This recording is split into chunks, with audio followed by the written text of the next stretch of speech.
গতকালকে রাত্রিরে আমার একজন অফিসারকে ককটেল মেরে যেভাবে আহত করা হয়েছে, আমার অফিসারদের মনোবল যদি ভেঙে যায় তাহলে আপনাদেরকে আবার এই নিজেদেরকে বাঁশের লাঠি নিয়ে বৃদ্ধ লোককেও রাস্তায় নেমে তার বাড়িঘর এর পাহারা দিতে হবে।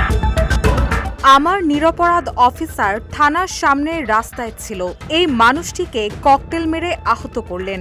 এ ধরনের কর্মকাণ্ড চালিয়ে কেউই লাভবান হবেন না। এমন ঘটনা চলতে থাকলে ঘরবাড়ি নিজেদেরই পাহারা দিতে হবে। রাজধানীতে পুলিশের ওপর ধারাবাহিক হামলার ঘটনায় উদ্বেগ জানিয়ে এমনই এক বিস্ফোরক মন্তব্য করেছেন ঢাকা মহানগর পুলিশের কমিশনার শেখ মোহাম্মদ সাজ্জাদ আলী। ২০ নভেম্বর সকালে ডিবির সাইবার সাপোর্ট সেন্টার উদ্বোধন শেষে সাংবাদিকদের প্রশ্নের জবাবে তিনি এই মন্তব্য করেন।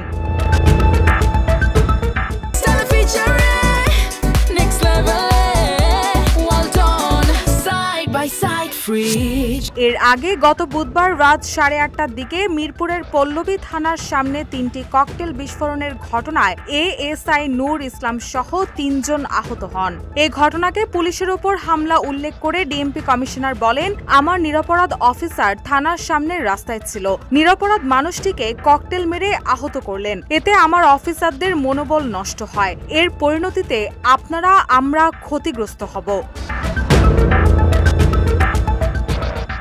ডিএমপি কমিশনার বলেন, অভ্যুত্থানের পর ঢাকা মেট্রোপলিটন পুলিশ অনেক ভঙ্গুর অবস্থায় ছিল।